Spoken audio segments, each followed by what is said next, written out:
은혜 받으실 하나님 말씀은 마태복음 27장 45절에서 50절 말씀입니다. 우리 다 함께 마태복음 27장 45절에서 50절 말씀을 우리 천천히 합독하도록 하겠습니다. 제6시로부터 온 땅에 어둠이 임하여 제9시까지 계속되더니 제9시쯤에 예수께서 크게 소리 질러 이르시되 엘리 엘리 라마 사박다니 하시니 이는 곧 나의 하나님 어찌하여 나를 버리셨나이까 하는 뜻이라. 거기 섰던 자 중 어떤 이들이 듣고 이르되 이 사람이 엘리야를 부른다 하고 그 중에 한 사람이 곧 달려가서 해면을 가져다가 신포도주에 적시어 갈대아에 꿰어 마시게 하거늘 그 남은 사람들이 이르되 가만두라 엘리야가 와서 그를 구원하나 보자 하더라.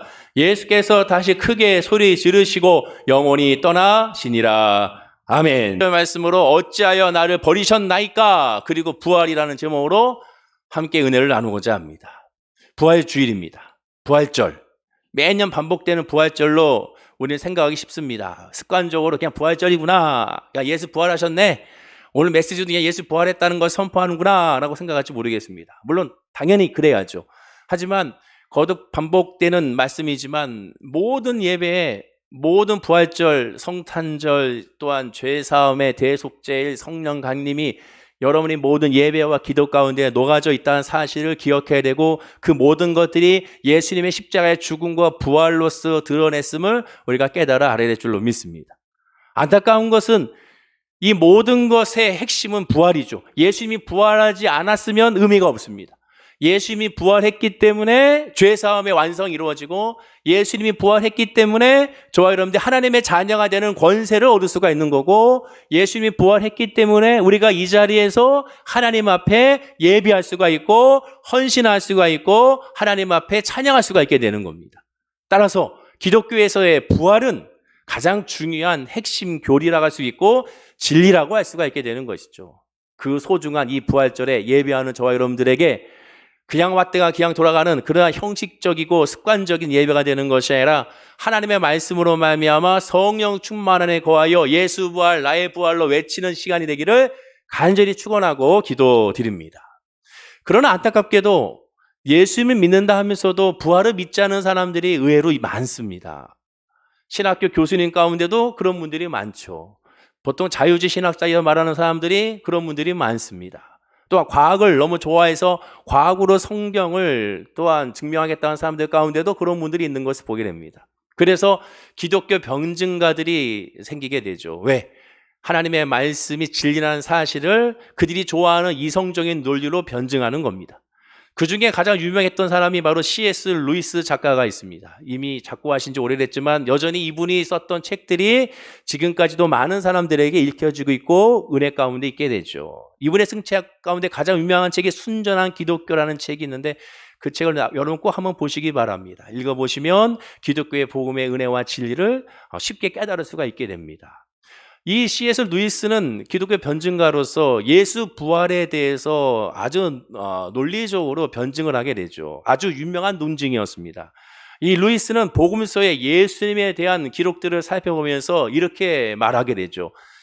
복음서에 나타난 마태, 마가, 누가, 요한복음에 나타난 예수님의 행적과 말을 살펴보게 되면 예수님은 둘 중에 하나다라는 거죠. 첫째는 예수는 미쳤거나 아니면 예수는 정말로 하나님의 아들이거나 이 둘 중에 하나라는 겁니다. 그런데 가만히 성경을 보면 정말로 C.S. 루이스의 말이 맞는 것 같습니다. 요한복음 5장 25절에 예수님이 이렇게 말했죠. 진실로 진실로 너에게 이르노니 죽은 자들이 하나님의 아들의 음성을 들을 때가 오나니 곧 이때라 듣는 자는 살아나리라. 자기가 하나님의 아들이라는 거죠. 또한 요한복음 8장 56절에 너희 조상 아브라함은 나의 때 볼 것을 즐거워하다가 보고 기뻐하였다라고 말합니다. 자기가 하나님의 아들 메시아라고 말한 것도 모자라서 유대인의 조상 아브라함도 나 예수를 보고 믿었다, 예수를 보고 구원받았다라고 선포하고 있습니다. 그러면 이 말을 들은 당시 유대인이라면 예수님의 이 말을 듣고 나서 제일 먼저 들은 생각은 뭘까요? 미쳤구나라는 생각이 들죠. 하나님의 두려워서 감히 여호와 하나님의 성호를 외치지 못하고 글로 쓰지 못하는 이 유대인들이 바로 이 젊은 청년 30살밖에 먹지 않은 젊은 청년이 자기가 메시아라, 자기가 하나님의 아들이다, 나로 말미암아 구원을 받을 수 있다, 내가 길이요 진리요 생명이다라고 선포하고 있으니 미쳤구나라는 생각밖에 못할 것입니다. 절대로 입에 담지 못할 말을 진술하고 있으니 정말 죽여야 될 미친 존재이며 신성모독의 최고인 것을 보게 되죠. 그런데 여러분, 이걸 아셔야 됩니다. 유대인들이 예수님을 미쳤다고 생각하고 예수를 죽이려고 했지만, 그럼 다른 사람들은 어떨까? 유대인들이 아닌 이방민족들, 유대인들이 아닌 세상 사람들, 유대인이 아닌 불신자들은 예수를 어떻게 생각하는가? 정말 예수를 미쳤다고 생각하는가? 뭐라고 생각할까요? 우리는 잘 압니다. 세상 사람들은 믿음과는 상관없이 예수님에 대해서 오늘날 뭐라고 얘기합니까? 4대 성자 중에 한 명을 꼽고 있죠. 4대 성자가 누굽니까? 석가모니, 공자, 소크라테스, 그리고 예수. 만약에 세상 사람들이, 불신자들이 예수를 미쳤다라고 생각한다면 4대 성자에 넣을 수가 없죠. 일본의 오음질교의 교주를 넣을 수 있습니까? 또한 미국의 또 다이파를 넣을 수 있나요? 넣을 수 없죠. 4대 성자로 절대 넣을 수가 없습니다. 4대 성자를 넣었다는 얘기는 뭡니까? 적어도 불신자들의 눈에는, 그들의 이성으로는 예수는 미친 사람이 아니라는 거예요. 단 그들이 예수는 미쳤다고 말하지 않지만 그렇다고 예수를 하나님의 아들 메시아라고도 여기진 않습니다. 그들은 예수를 뭐라고 생각합니까? 그저 랍비, 선생, 도덕적 스승. 그래서 4대 성자 중에 정말 좋은 가르침을 주는 스승으로 여겨서 4대 성자의 한 사람의 반열로 올리게 된 것이죠. 그럼 우리가 믿고 있는 성경은 어떻습니까? 성경을 따져보면 예수는 미쳤습니까? 예수님이 하나님의 아들입니까? 이에 대한 증거를 우리는 성경에 찾을 수가 있죠. 자, 불신자들의 시선이 성경에 그대로 드러나 있습니다. 그래서 성경을 잘 묵상해야 돼요. 요한복음 19장 6절을 볼까요? 우리 다 함께 한번 이 말씀을 읽어보겠습니다. 자, 시작. 대제사장들과 아랫사람들이 예수를 보고 소리 질러 이르되 십자가에 못 박으소서, 십자가에 못 박으소서 하는지라. 빌라도가 이르되 너희가 친히 데려다가 십자가에 못 박으라. 나는 그에게서 죄를 찾지 못하였노라. 성경을 보면 하나님을 일부러 대조해서 우리에게 말합니다. 대제사장과 아랫사람들, 유대인들, 유대 종교 주자니까 유대인들은 예수를 미쳤다, 신선모독, 그는 죄인이다, 죽여야 한다라고 여깁니다. 그러나 불신자의 대명사 빌라도 총독은 예수를 뭐라고 얘기합니까? 미쳤다라고 생각하지도 않죠. 뭐라고 얘기합니까? 나는 그에게서 죄를 찾지 못하겠다. 죄가 없다는 거예요. 죄인이 아니야. 내 법정에서 예수는 죽일 수 없어. 왜? 죄를 못 찾겠어. 너희들의 법정에서 죽여라고 명령하죠. 세상의 시선은 성경에서도, 마태, 마가, 누가, 요한복음에서도 세상 사람들의 시선은, 불신자의 시선은 예수는 미친 사람도 아니고, 그렇다고 하나님의 아들도 아니고, 그렇다고 나쁜 사람도 아닙니다. 그렇다고 해서 이 사람을 죽일 사람도 아니라는 거예요. 여러분, 이것을 굉장히 주목해서 보셔야 됩니다. 그럼 예수를 죄인이고 죽여야 한다고 생각하는 사람은 누굽니까? 하나님의 믿는다는 유대인들이라는 거죠. 하나님을 좀 안다는 사람들이 지금 예수를 죽이려고 한 것을 보게 됩니다. 이 논리는 지금까지도 이어져요. 오늘날도 마찬가지입니다. 세상 사람들이 오늘날 뭐라고 얘기합니까? 부끄럽게도 이 코로나19 이후에 우리 기독교에 대한 시선이 어때요? 예전보다 더 심해졌잖아요. 그럼 그들이 뭐라고 얘기합니까? 예수를 미쳤다고 말합니까? 예수가 싫다고 말하나요? 반대예요. 예수는 좋은데 예수쟁이가 싫다는 거잖아요. 예수는 좋은데 예수 믿는 사람들이 싫다는 거예요. 예수는 좋은데 교회는 싫다는 거죠. 예수는 좋은데 목사는 싫다는 거예요. 그 얘기는 뭐예요? 예수를 세상 사람들도 인정하고 있습니다. 다시 얘기하자면 메시아로 인정하지는 않지만 적어도 미친 사람으로는 여기지 않는다는 거예요. C.S. 루이스의 너무나 타당한 이 논리대로 예수님은 정말 미친 사람이 아니면 성자 하나님일 수밖에 없습니다. 본문 말씀에 이어지는 말씀을 보면 로마군 백부장도 이렇게 말합니다. 마태복음 20장 54절인데요. 자, 그의 고백을 한번 읽어볼까요? 자, 시작. 백부장과 및 함께 예수를 지키던 자들이 지진과 그 일어난 일들을 보고 심히 두려워하여 이르되 이는 진실로 하나님의 아들이었도다 하더라. 백부장은, 로마의 백부장은 일반적인 그냥 군인이 아닙니다. 100명을 거느리는 오늘날의 중대장이라고 하는데, 오늘날의 지금 현대 군대 중대장하고는 어마어마한 차이가 있어요. 역사에 보면 이 로마의 군대 백부장은 아무나 할 수가 없습니다. 전투 경력도 오래돼야 되고 약 15년 이상의 전투 경력이 있어야 되면, 무엇보다 로마의 황제 친위 대대, 근위 대대에 소속했던 사람들 가운데, 용맹한 사람들 가운데, 전쟁의 경험도 많고 통솔력도 있고 지혜도 있어야 될 사람들을 뽑아서 백부장으로 삼습니다. 왜? 그들이 최전선의 앞장서는 리더이기 때문에 그렇습니다. 어떠한 백부장을 주느냐에 따라서 전쟁의 승패가 달라지기 때문에, 백부장은, 그래서 백부장이라는 말을 듣는 순간 이 사람은 로마의 용맹한 전사의 대명사이자 합리적인 사람이고 믿을 만한 사람이라는 사실을 이 백부장이라는 명칭을 통하여 알려줍니다. 그 백부장이 제3자의 관점에서 솔직하게 지금 예수를 미친 사람이라 말하는 것이 아니라 하나님의 아들이라고 고백합니다. 근데 그 고백은 언제 했습니까? 십자가의 밑에 있으면서 그 고백을 하죠. 기독교와 예수님에 대하여 비방 반발한 사람들은 예수가 거짓이고 예수의 부활은 일어나지 않았다고 그렇게 주장합니다. 그리고 그 근거를 찾기 위하여 성경을 세밀하게 파고들죠. 오류를 발견하겠다고. 그런데 그거 아십니까? 성경을, 오류를 발견하겠다고 파고든 사람들 가운데 리스트로베이라는 사람도 그렇고, 우리가 잘 알고 있는 얼마 전에 돌아가셨던 우리 이원영 박사도 그렇고, 다 그렇게 성경을 파고들다가 예수를 만납니다.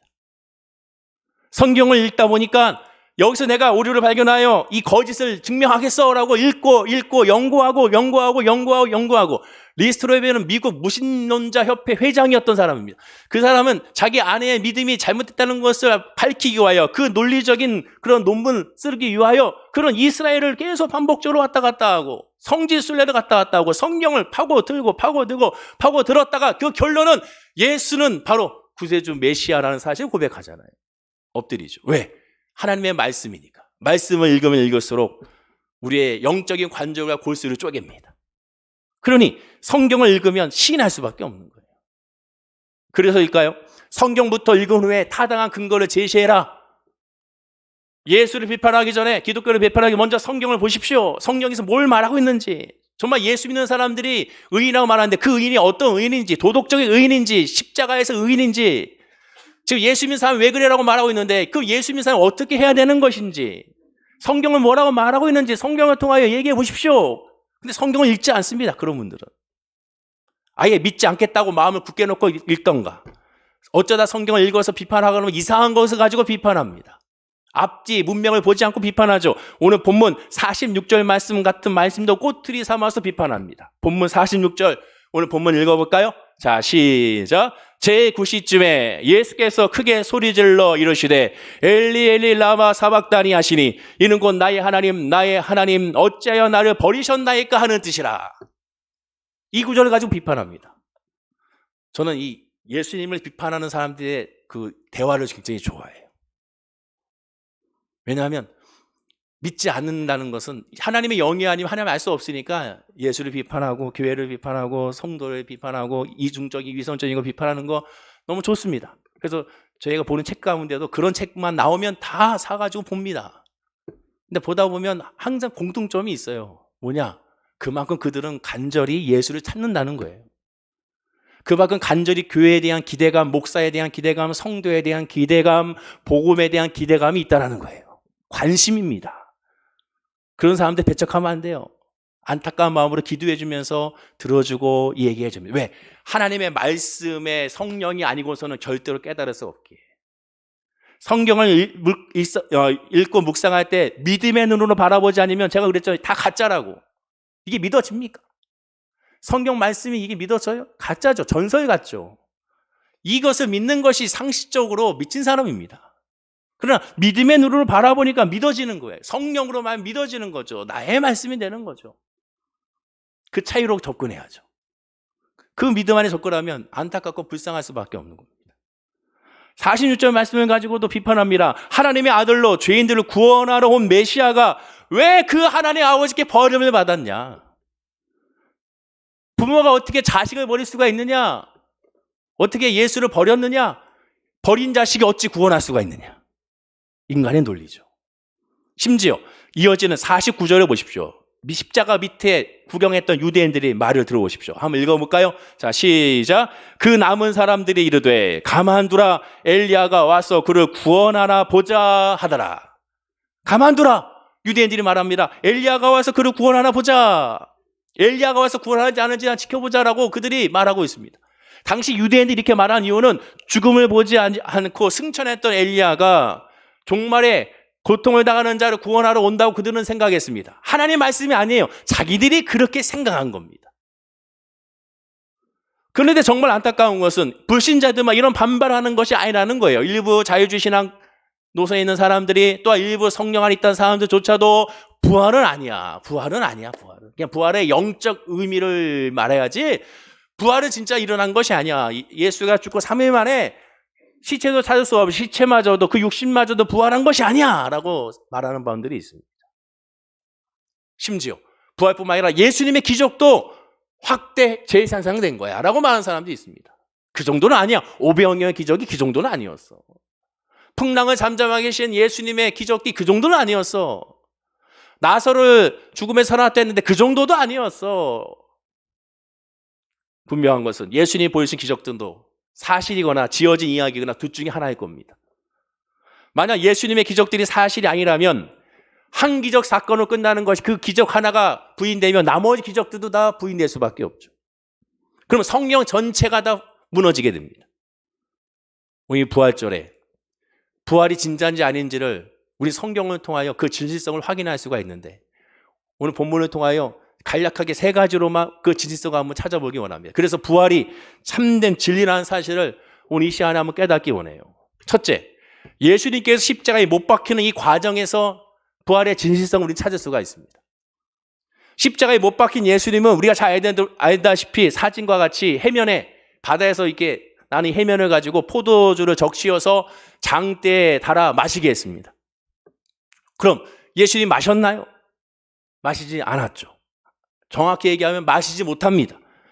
일종의 진통제로서 로마의 법에 십자가의 처형을 당하고 있는 이 죄인들에게 주어지는 관습이었습니다. 그런데 예수님은 그마저도 마실 기력이 없었어요. 사람들은 말합니다. 예수님이 일부러 거부하셨다. 그러나 예수님도 인간이기에 거부하지 않았을 것입니다. 마실 기력도 없는 거예요. 흡수할 그것을 빨아들일 힘조차 없는 거예요. 그럼 왜 그랬을까? 성경은 분명히 증언합니다. 예수님이 목요일 밤에 잡히셨어요. 잡히시면서 예수님이 오전 9시에 십자가 달리기까지 그 시간에 성경은 자세하게 기록하고 있는데 그 시간을 보면 예수님이 쉴 수 있는 시간이 없고 예수님은 그 시간에 어마어마한 고초와 어마어마한 핍박을 당하게 됩니다. 여러분 예수님이 몇 번의 재판을 당하셨나요? 새벽부터 오전 9시까지 예수님은 몇 번의 재판을 당하셨는지 아십니까? 유대인들에게서 3번을 재판받고 로마인들에게 3번의 재판을 받아 도합 6번의 재판을 받게 됩니다. 그러면 그 재판을 받는 과정이 옆집 또는 앞집으로 왔다 갔다 한 것이 아니에요. 유대인의 재판은 특히 3번째, 첫 번째 재판은 안나스에게, 두 번째 재판은 가야바에게, 세 번째 재판 산헤드린 공회에서 재판을 받습니다. 로마인의 재판, 로마법의 재판은 첫째는 빌라도에게, 두 번째는 헤롯 왕에게, 또 세 번째는 역시 빌라도에게 마지막 재판을 받죠. 그는 산헤드린의 공회가 있는 데와 그 다음에 헤롯 왕궁인과 빌라도가 있는 총독관저와 계속 왔다 갔다 하는 거예요. 밤새도록 6번입니다. 그러면 그 왔다 갔다 하는 과정 가운데 그냥 순수하게 말을 태워주거나 마차를 태워주거나 안아서 데려다 줬습니까? 아니에요. 성경을 보십시오. 예수님은 어마어마한 고통과 아픔과 상처를 매질과 고난을 당하시고 금요일 오전 9시 십자가에 못 박히고 오후 3시에 운명한 거예요. 그 정도로 기력이 안 좋아진 겁니다. 근데 이 예수님의 십자가의 처형에 오전 9시에서 십자가에 매달리고 오후 3시에 죽음을 당한 것은 굉장히 이례적인 거예요. 제 생각이 아니에요. 성경은 너무 놀라운 거예요. 성경이 너무 정밀한 기록이라는 것이 하나님은 이것을 우리에게 그대로 드러냅니다. 이 십자가의 죽음은 이례적이다. 이 십자가의 죽음은 다른 죽음과는 다르다. 마가복음 15장 44절입니다. 우리 읽어볼까요? 자, 시작. 빌라도는 예수께서 벌써 죽었을까 하고 이상히 여겨 백부장을 불러 죽은 지가 오래냐 묻고. 빌라도는 예수가 죽었다는 이야기를 듣습니다. 아리마대 사람 요셉이 금요일 오후에 자신에게 찾아와서 예수가 죽었으니 그 시신을 장사할 수 허락해달라고 요구하자 빌라도가 깜짝 놀라는 장면이 오늘 이 말씀이에요. 뭐야? 벌써 죽었어? 이상하네. 백부장에게 다시 확인합니다. 정말 죽었어? 왜? 이례적이기 때문에. 십자가의 처형은 빨리 죽으면 안 되는 처형이에요. 그래서 잔혹한 처형이고 잔인한 처형입니다. 왜? 십자가는 말라 죽이는 거예요. 말라. 며칠 동안 매달아 놓고 사람들에게 보이면서 저렇게 나쁜 짓, 또한 국가에 대해서, 신에 대해서 나쁜 짓 하면 이렇게 죽게 될 거라는 것을 보여주는 겁니다. 그래서 저주예요. 말라 죽여요. 며칠 동안 물도 못 마시고, 또한 이 매달려 있기 때문에 새들에 의해서 쪼임을 당하며 일부러 상처를 줘서 그리고 거기에 있는 내장들을 나오게 함으로 말미암아 그것을 쪼아 고통을 주게 하며 서서히 말라 죽게 하는 것이 십자가의 처형입니다. 그런데 예수님은 6시간 만에 운명하게 돼요. 그러니까 빌라도 총독 이상하다. 왜 벌써 죽었어? 왜 벌써 죽었습니까? 그렇게 죽게끔 예수님은 밤새 고초를 당하셨어요. 성경은 그걸 말하잖아요. 예수님은 채찍에 맞았습니다. 근데 여기도 예수님의 채찍에 맞은 걸 유대인들에게 맞는 것이 아닙니다. 유대인들에게 맞으면 39대밖에 안 맞아요. 왜? 유대 법에 40대 하나 가만 39대만 맞게 되어 있습니다. 그래서 사도 바울은 고린도후서 11장 24절에 이렇게 말하잖아요. 나는 40에서 하나 가만 매를 5번 맞았다라고 말합니다. 예수님의 채찍을 맞았을 때 유대인들에 의해서 유대 형법에 의해서 맞은 것이 아닙니다. 39대 맞은 것이 아니에요. 예수님은 어디에서 맞았습니까? 로마의 법 안의 테두리에서 로마의 군인들에게 채찍을 맞았어요. 이게 굉장히 중요합니다. 성경을 잘 보십시오. 유대 법정에서 예수님은 채찍이 아닌 주먹을 맞아요. 마태복음 20장 67절에 이에 예수의 얼굴에 침 뱉으며 주먹으로 치고 어떤 사람은 손바닥으로 때리며 마가복음에 보면 그냥 주먹으로 쳤다고만 강조합니다. 그냥 주먹으로 가격을 당한 거예요. 예수님은 유대 법정에서 옮겨 다닐 때마다 주먹으로 그냥 맞은 겁니다. 그래서 채찍은 누구한테? 로마의 법정에서 채찍을 맞게 돼. 근데 로마의 법정에서 채찍은 마태복음 27장 26절에 이렇게 말합니다. 이에 바라바는 그들에게 놓아주고 예수는 채찍질하고 십자가에 못 박히게 넘겨주어라. 예수님의 채찍질은 모든 재판이 끝난 후에 시작이 됩니다. 그럼 여기서 이제 로마의 역사적인 내용을 알아야죠. 로마법에는 군인들의 채찍을 놓을 때는 숫자는 없어요. 몇 대를 때리라는 것이 없습니다. 로마법에는 채찍에 관한 규정이 없어요. 그 대수와 상관 안 합니다. 죄수가 기절할 때까지 때리기도 합니다. 그리고 기절하면 다시 물을 뿌려서 깨어나게 하죠. 군인들이 자기들의 분이 풀릴 때만큼 마음껏 때리는 걸 허락했습니다. 채찍을 맞으면서 죽는 경우가 그래서 종종 있게 되죠. 그런데 여기서 또 주목할 건 십자가 처형을 앞두고 있는 사람입니다. 십자가 처형은 빨리 죽으면 안 돼요. 채찍도 이렇게 때리면 안 되는 겁니다. 근데 이렇게 때렸어요. 왜? 그만큼 그들은 감정을 조절하지 못한 겁니다. 만약에 이렇게 때려서 십자가에서 빨리 처형을 죽게 되면 오히려 이 로마의 군인들이 징계를 받게 되어 있어요. 그게 로마법입니다. 책 중에 강대국의 비밀, 로마라는 그 논문을 엮어놓은 책이 있어요. 거기에 보면 더 자세하게 나옵니다. 로마의 법이. 물론 거의 예수는 안 나오지만 로마의 법에 의한 책칙과 로마의 법에 있는 십자가의 처형의 관계가 나와요. 이미 결과적으로 보면 예수님 십자가에 달리기 전에 이미 반은 죽은 셈이에요. 그러니까 오늘 본문에서 예수님 옆에 선 유대인들이 엘리야를 부르나 보다. 야, 예수가 엘리야를 부르나 보다 그랬잖아요. 엘리야 부른 거 아니라 엘리 엘리 라마 사막다니 하나님을 부르고 있는데 하나님을 부르고 있는 그 음성조차도 엘리야라고 착각할 정도로 예수님의 발음도 부정확하고 그 목소리를 들을 수 없을 만큼 예수님은 지친 상태의 십자가에 달려 있음을 우리가 알게 됩니다. 두 번째는 예수님 십자가에서 죽으시는 순간도 우리는 예수님의 부활에 대한 죽음에 대한 진성을 알 수가 있어요. 예수님이 돌아가실 순간 다가오자 천지 사방이 어두워졌습니다. 단순히 검은 구름이 몰려와서 어두워졌다는 뜻이 아니라 태양이 가장 밝은 낮 12시에서 오후 3시 사이에 어두워졌다라고 말합니다. 먹구름이 아무리 끼워도, 한눈에 먹구름이 끼워도 대낮에는요 그래도 다 보여요. 캄캄하지가 않습니다. 온 땅에 어두움이 임했다는 표현은 해가 비추고 있다가 갑자기 빛을 잃었다는 의미잖아요. 그럼 일식인가? 일식도 아니에요. 왜? 6월절 절기잖아요. 음력, 유대력으로 14일 보름달이 뜰 때입니다. 보름달이 뜰 때예요. 이때는 일식이 일어나지 않는 때입니다. 일식도 아니에요. 그러니까 성경 비판하는 어떤 사람들은 이거는 바로 모래먼지다라고 말하는 사람이 있습니다. 모래먼지도 아닙니다. 만약 그런 현상이 일어났다면 성경에 기록이 됐겠죠. 백부장이 말했겠죠. 그러나 백부장은 뭐라고 말합니까? 마태복음 27장 54절에 분명히 말하기를 이 일어난 일들을 보고 심히 두려워하여 이는 진실로 하나님의 아들이라고 말할 정도의 두려움이었습니다. 백부장 같은 그러한 용맹한 사람이 들어갈 정도의 어둠이었다는 사실을 기억해야 되죠. 지진과 함께. 그리고 마지막 세 번째. 예수님 십자가에서 운명하기 직전에 우리는 예수의 죽음과 부활에 대한 진실을 알 수가 있어요. 이게 결정적입니다. 오늘 말씀하고자 핵심이에요. 자, 다시 한번 46절 말씀을 읽어볼까요? 자, 시작. 제9시쯤에 예수께서 크게 소리질러 이르시되 엘리 엘리 라마 사박다니 하시니 이는 곧 나의 하나님 어찌하여 나를 버리셨나이까 하는 뜻이라. 자, 여기를 주목해 보십시오. 엘리 엘리 라마 사박다니. 우리는 잘 알죠. 예수님께 아람어, 그 당시 공용 아람어로 외치는 겁니다. 그 뜻은 나의 하나님 어찌하여 나를 버리셨나이까. 예수님 십자가에서 하나님께 버림받았다고 외치고 있어요. 그럼 가만히 생각해 보세요. 예수님이 누굽니까? 하나님의 아들이잖아요. 예수님이 누구예요? 기독교의 창시자입니다. 예수님이 누굽니까? 기적이잖아요. 기적의 하나님이잖아요. 그 하나님이 십자가에서 지금 하나님이 나를 버렸다고 말합니다. 그럼 버림받은 존재라는 것을 자기 입으로 선언하고 있는 거예요. 나는 하나님께 버림받은 존재야. 성경은 기독교의 경전인데 예수님의 이 외침은 기독교의 창시자, 세계적인 종교의 창시자라고 할 수 있는 사람이 외칠 수 있는 말이 아니에요. 어울리지 않아요. 본인을 깎아내리는 진술입니다. 나는 하나님께 버림받은 사람인데 나를 믿으라? 이게 말이 됩니까? 나는 하나님께 저주받는 사람인데 나를 믿으라? 그게 돼요? 가장 결정적인 이 죽음의 순간에 이런 말을 안 하는 게 낫죠.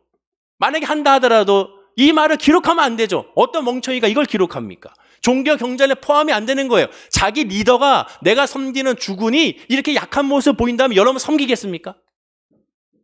우리가 잘 알고 있는 이수진 장군을 보세요. 이수진 장군의 죽음이 어때요?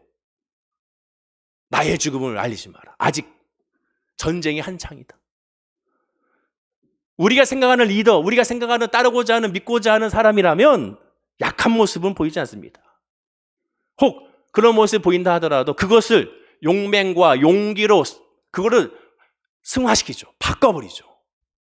오히려 자기의 죽음이라는 것을 통하여 더 간절하게 희망을 가지게 하게 하고 그 죽음의 모습을 통하여 더 담대하게 맞서 싸우고자 하는 용기를 주고자 하는 죽음으로 이어지려고 노력합니다. 그게 리더죠. 예수님은 나는 하나님께 버림받았어. 나는 하나님께 버림받았어라는 이 말 한마디로 말미암아 하나님의 아들로 경배를 받기는커녕 존경받을 만한 측면이 아예 없게 하는 구절입니다. 왜? 하나님께 버림받는 사람은. 여러분의 담임 목사가 하나님께 버림받았다고 얘기하면 여러분 담임 목사가 따라가겠습니까? 여러분의 구역장님과 장로님이 저는 하나님께 버림받는 존재입니다. 그러면 따라가겠나요? 어느 누가 따라갑니까? 버림받은 사람을. 하나님께 저주받은 사람에게 누가 따라갑니까? 안 가죠. 근데 예수님은 지금 그 말을 하고 있는 거예요. 더군다나 유대인들은 나무에 달린 자마다 저주를 받는 자라 했는데 정말로 그렇게 보이지 않습니까? 이 고백 하나로 말미암아 예수님의 3년 동안 쌓아왔던 그 모든 역사가 다 그냥 물거품이 되고 있는 거예요. 리더는 리더의 모습을 갖춰야 되잖아요. 여러분이라면 연약한 리더를 따르겠습니까? 강한 리더를 따르겠습니까? 영화 중에 U571이라는 영화가 있어요. 잠수한 영화입니다. 이 화면에 있는 이 잠수한 선임하사가 대위에게 이렇게 말해요. 이 커피를 다 갖다 주면서 이렇게 말합니다. 함장님은 경애와 존경의 대상이고 전지전능합니다. 다시는 애들 앞에서 모른다고 하지 마세요. 그 석자가 전 승무원을 죽일 수가 있습니다. 잠수하면서 이제 어떻게 될지 모릅니다. 전쟁 가운데 그러니까 부하들이 물어봐요. 대인님 어떻게 할까요? 대인님 어떻게 할까요? 그러자 이 대인가 말합니다. 난 모른다. 나도 몰라. 그 말을 들은 선임 와서 커피 주면서 한 명씩 불러가지고 얘기하는 거예요. 다시는 그 말 하지 마세요. 지금 예수님이 하나님의 아들이라고 말하고 나는 하나님께 버림받았습니다. 나는 하나님 왜 나를 버리십니까? 이 말하고 있는 거. 이게 여러분 상상이 갑니까? 인간의 상식으로는 말이 안 되는 거예요. 이 말을 하면 안 됩니다. 후대에 만약에 예수님의 죽음과 부활이 거지로 지어졌다면 저 같으면 이 말은 뺍니다. 나를 왜 버리셨나이까 아니라 하나님은 나를 여전히 사용하십니다. 또는 하나님이 나의 이 죽음을 통하여 이제 역사하실 겁니다. 또는 그 십자가에서 이제 나는 죽어나 3일 후에 나는 저들을 다시 만날 겁니다. 차라리 이런 말을 하는 게 낫잖아요. 밑에 있는 십자가 밑에 유대인들에게, 거기는 유대 종교자들에게, 야, 나 3일 있다 만나. 두고 봐. 3일 있다 만나. 내가 말하는 대로 3일 있다 보자. 이 자리에서 보자. 차라리 그렇게 말하는 게 낫잖아요. 근데 예수님 그 말 하지 않아요. 버림받았다고 얘기합니다. 차라리 제자들이 만약에 성경을 쓴다면 이 말은 통편집하거나 바꿔야 돼요. 인간은 그럽니다. 우리 조선왕조실록도 보세요. 선조실록은 두 가지가 있습니다. 선조실록이고 선조수정실록이 있어요. 그럼 왜 선조실록이 있고 선조수정실록이 있습니까? 선왕에 대한 기록이, 선조에 대한 기록이 또한 안 좋은 기록들이 있으니까 이거 빼자는 거죠. 빼자는 거죠. 신하 이정기라는 사람이 상소문에 올려서 이렇게 말합니다. 적신의 괴수에 의한 편찬되고 부끄럽고 욕이 심합니다. 당연히 고쳐야 됩니다. 그래서 선조수정실록이 만들어졌어요. 왜? 사람은 리더의 모습을 아름답게 하길 원하기 때문에 그래요. 그러면 예수님의 기적과 예수님의 죽음과 예수님의 부활이 가짜라면 이걸 빼야 되는 것이 상식입니다. 여러분이 알고 있는 석가모니의 일대를 보세요. 우리가 알고 있는 박격것의 이야기를 보세요. 어떤 내용만 있습니까? 좋은 내용만 있잖아요. 그렇게 하는 게 상식입니다. 세상의 상식이에요. 또한 예수님의 기적과 예수님의 부활이 가짜라면 성경이 기록되어 성경이 모든 성도들의 회람이 됐을 때 야, 이건 아니야, 이건. 내가 그 자리에 있었는데 이건 아니야. 내가 그 자리에 있었는데 이거는 너무 과해.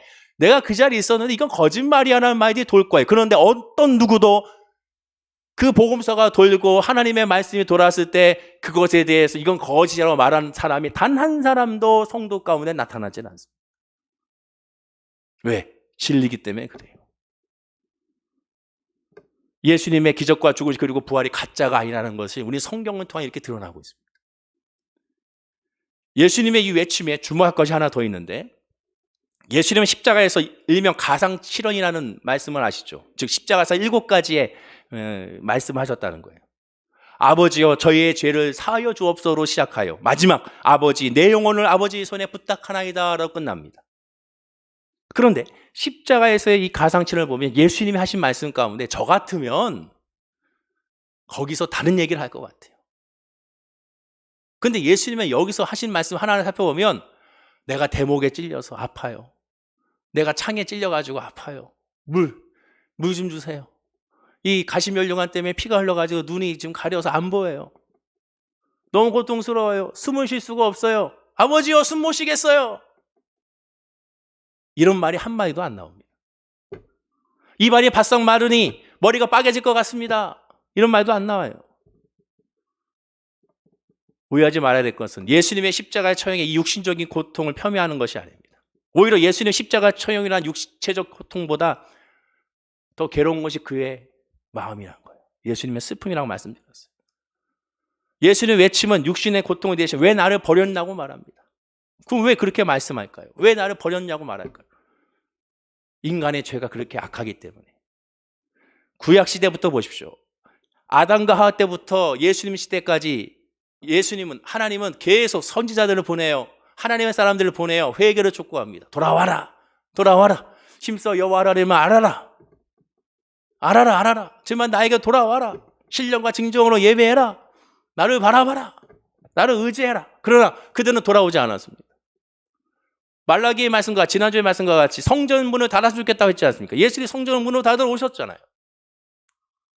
즉 인간의 죄는 인간이 해결할 수 없는 거예요. 인간의 죄를 해결할 분은 하나님밖에 없는 겁니다. 창조하신 하나님, 인간을 만드신 하나님이 인간이 책임져 줘야 했던 거예요. 인간 스스로는 해결할 수 없어서. 그래서 하나님이 친히 이 땅에 육신으로 오셔서 말씀이 육신이 되어 이 땅에 오심으로 말미암아 우리의 모든 죄를 담당하시고 100% 인간으로서 그 모든 죄를 감당하시고 죽으신 겁니다. 즉 하나님께 인간 예수는 버림받아야 인간의 죄가 사함을 받는 거예요. 그만큼 인간은 죄에서는 최악이었습니다. 오죽했으면 예수님이 이 땅에 오실 수밖에 없었을까요? 어떠한 방법을 동원해도 인간은 회복할 수 없다는 존재가 바로 인간의 죄악이라는 사실을 알아야죠. 마태복음 15장 11절에 그래서 예수님 말씀합니다. 읽어볼까요? 자, 시작. 입으로 들어가는 것이 사람을 더럽게 하는 것이 아니라 입에서 나오는 그것이 사람을 더럽게 하는 것이라. 사도 바울은 예수님을 만나기 전에는 바리새인 중에 바리새인이요, 율법으로는 흠이 없는 자라고 말할 정도로 최고로 하나님을 섬기는 사람이었고, 그 섬김으로 말미암아 예수 도당을 죽이려고 했습니다. 그의 눈으로 봤을 때 예수는 이단 중에 이단이죠. 하나님의 율법을 폐하고 안식일을 폐하며 또한 하나님의 성전을 헐라고 말했고, 자기가 메시아라고 말했으며 자기는 3일 만에 또 부활해서 새 성전을 만들 거라고 말하고 있으니 정말로 이 사도 바울의 입장에서는, 사울의 입장에서는 예수 믿는 사람들은 죽여야 될 대상이었습니다. 그래서 정말로 천하 이단 중에 괴수였던 예수와 예수 믿는 사람 죽이고 앞장선 것을 보게 되죠. 그래서 다메섹까지 가서 그 모든 것을 수행하려고 하다가 그곳에서 예수를 만나게 됩니다. 예수를 만남으로 말미암아 깨닫게 되죠. 예수의 죽으심과 예수의 부활이 바로 자기를 위한 것임을 깨닫게 되고, 그 거듭남으로 말미암아 이제는 오직 하나님의 일을 감당하게 됩니다. 그러면서 사도 바울은 그 은혜의 깨달음에 대해서 이렇게 고백합니다. 고린도전서 15장 19절입니다. 우리 다 함께 읽어볼까요? 자, 시작. 만일 그리스도 안에서 우리가 바라는 것이 다만 이 세상의 삶뿐이면 모든 사람 가운데 우리가 더욱 불쌍한 자다. 그렇죠. 만약에 정말로 예수가 죽음이 가짜고 예수의 부활이 가짜라면 이 시간에 예배 드리는 거 헛것입니다. 이 좋은 날씨에 못하러 여기 앉아 있습니까? 이 좋은 날씨에 나가야죠. 한마디로 성경의 부활기사 엉터리면 그것을 믿는 기독교 성도는 가장 바보 중에 바보라는 거 아닙니까? 그러나 그것이 진리인데, 그것이 진리의 가운데 있는데, 그것을 믿는 저와 여러분들은 바보가 아닌 은혜 안에 있는 사람이라는 사실을 깨달아야 되는 겁니다. 그리고 이 은혜를 깨달았기에 예수 죽음, 예수 부활이 나의 죽음, 나의 부활로서 아멘하게 되는 거예요. 안타깝게도 예수님의 십자가의 죽으심은 하나님 어찌하여 나를 버리셨나까라 했지만, 하나님은 예수만 외면한 것이 아니라 또한 인간들도 예수를 외면했음을 우리 성경을 통해 확인할 수가 있습니다. 즉 예수님의 십자가의 죽음은 하나님뿐만 아니라 사람에게도 버림받은 죽음이었어요. 메시아로서 단 한 명도 제대로 구원하지 않고서 말입니다. 마지막 때 옆에 있는 우편에 있는 강도를 제외한 예수님의 사역은 빵점이었습니다. 보세요. 예수님의 제자조차 그 자리에 없었습니다.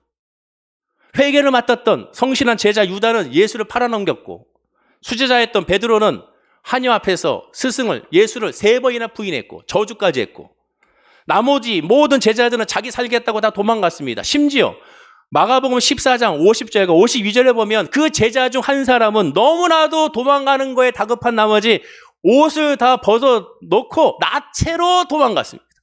나체로 도망갔어요. 자기 살겠다고. 인간적으로 말하면 예수님의 임종을 지키지 않았고, 심지어 예수님의 장례식에도 참석하지 않았습니다. 호산나 찬송을 불렀던 유대 민중들도 예수를 죽일 때 앞장섰고, 그리고 예수를 버렸습니다. 예수님은 하나님뿐만 아니라 인간에게도 버림을 당한 것이었죠. 정리하면 나의 아버지 왜 나를 버리셨나까 이 외침이 없으면 저와 여러분들은 구원을 받을 수가 없습니다. 그 외침이 있기에 우리는 구원의 은혜 안에 거할 수 있고, 그 외침이 부활로 연결됨을 우리가 알게 되죠. 이 부활절에 우리가 스스로 물어봐야 될 질문은 예수 부활하셨네 할렐루야 아멘 여기서 끝나는 것이 아니라 그 전에 예수 부활하셨네를 외치기 전에 그 예수 부활이 나의 부활이고 예수 죽음이 나의 죽음인지를 철저하게 깨달아야 되는 겁니다. 영적으로 깨달아야 돼요. 내 마음으로 깨달아야 돼요. 이 고백이 있어야 됩니다. 이 고백이 있는 성도가 되어야 되는 거예요. 그리고 그 고백이 있을 때 우리는 확신을 갖게 됩니다. 어떤 확신이냐? 시편 22편 24절에 다윗의 확신입니다. 다윗은 예수의 죽음을 이렇게 예언했거든요. 자, 읽어볼까요? 시작. 그는 공고한 자의 공고를 멸시하거나 싫어하지 아니하시며 그의 얼굴을 그에게서 숨기지 아니하시고 그가 울부짖을 때 버리셨도다. 어떤 고난에도 어찌하여 나를 버리셨나이까 했지만 하나님은 외면하지 않았다는 거잖아요. 주님이 우리를 외면하지 않고 예수를 외면하지 않고 우리 스스로는 하나님이 안 되는 것 같지만 결국 듣지 않는 것이 아니라 늘 함께하고 있다는 사실을 기억해야 된다는 겁니다. 그리고 그 확신이 부활절이 있어야 되는 거예요. 어떠한 상황에도 하나님은 나를 버리지 않는다. 어떠한 상황에서 하나님은 나를 놓치지 않는다. 내가 하나님을 바라보지 않는 한 하나님은 결코 나를 버리지 않는다는 사실을 깨달아야 됩니다. 그리고 그 고백으로 말미암아 이어지는 시편 118편 4절과 6절의 고백도 우리는 이어져야 돼요. 자, 읽어볼까요? 마지막으로 시작. 이제 여호와를 경외하는 자는 말하기를 그의 인자심이 영원하다 할지로다. 내가 고통 중에 여호와께 부르짖었더니 여호와께서 응답하시고 나를 넓은 곳에 세우셨도다. 여호와는 내 편이시라. 내가 두려워하지 아니하리니 사람이 내게 어찌할까. 부활절에 우리가 확신해야 될 거는 하나님 나와 함께 하시니 나는 이겨나간다는 겁니다. 하나님이 나와 함께 하시니 어떠한 고통과 아픔과 상처에도 승리한다는 믿음의 확신이 저와 여러분에게 있어야 되는 거예요. 단순하게 계란 먹고 떡 먹고 단순하게 부활절을 맞이하여 그냥 행사로서 끝나는 것이 아니라 이 확신이 있어야 승리가 이루어지는 겁니다. 말씀을 믿겠습니다. 부활절은 예수님의 부활을 기념하여 감사는 끝이는 것이 아니라 이러한 진실을 확신하고 예수 죽음 나의 죽음, 예수 부활 나의 부활을 확신하고 그 확신 안에서 기뻐야 됩니다. 단순한 기쁨이 아닌 그 확신의 기쁨이에요. 그리고 그 기쁨은 기쁨이 되어지는 것이죠. 그 확신이 있으니 그냥 기뻐지는 겁니다. 이 모든 역사에는 결국 다시 강조하듯이 어찌하여 나를 버리셨나이까? 예, 고백이 없으면 부활이 이루어지지 않는 그런 역사로 나에게 임함을 깨달아야 되는 겁니다. 여러분들도 이 고백이 오늘 예배 가운데 있고 이 한 주 가운데 있고 1년 동안 있고 늘 있기를 간절히 소원하고 축원을 드립니다. 그 고백에서 이제 일어나야 되는 것이죠. 이 고백으로 정말 부활하는 역사가 저와 여러분에게 있어야 될 줄로 믿습니다. 모든 의심, 불안, 염려, 걱정 다 떨쳐버리고 예수님은 나와 함께 하신다. 예수님은 나와 함께 하신다. 아까 고백처럼 주님은 나의 편이시니 하나님은 늘 나와 함께 하시니 나는 결국 승리하리라. 아무것도 이루어지지 않아도 내일 당장 뭘 해야 될지 몰라도 하나님이 나와 함께 하시니 잘 된다. 하나님이 나를 위하여 죽으시고 부활하셨으니 나는 잘 될 수밖에 없다라는 그런 믿음의 고백. 정말로 하나님의 은혜 가운데 있으니 승리할 수밖에 없다는 믿음의 고백. 그 확신하에서 기쁨과 감사가 넘쳐나는 우리 모든 성도님들 되시길 간절히 축원하고 기도드립니다. 기도하겠습니다. 아버지 하나님, 어찌하여 나를 버리셨나이까? 라는 주님의 음성의 고백이 우리를 살리시고 예수의 죽음과 예수의 부활이 나의 죽음과 나의 부활로 역사가 나타남을 다시 한번 고백하게 됩니다. 우리 사랑 성도님들 이 부활절에 아버지 하나님이여 이 예수의 믿음의 고백이 부활함으로 말미암아 우리의 삶도 부활하는 역사가 나타나게 하여 주시옵소서. 예수 그리스도의 믿음의 은혜로 말미암아 일어나게 하여 주옵소서.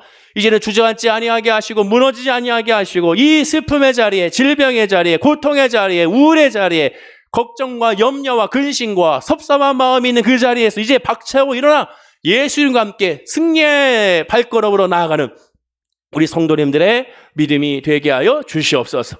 사망아 나에게 와라. 걱정, 염려, 근심, 고난과 환경과 어려움에 나한테 다 와라. 내가 예수 안에서 승리한다는 믿음의 담대함의 그런 믿음의 고백이 오늘 이 부활절에 우리 모든 성도님들의 고백이 되게 하여 주옵소서. 감사드리며 예수님의 이름으로 기도드립니다. 아멘. 우리 말씀을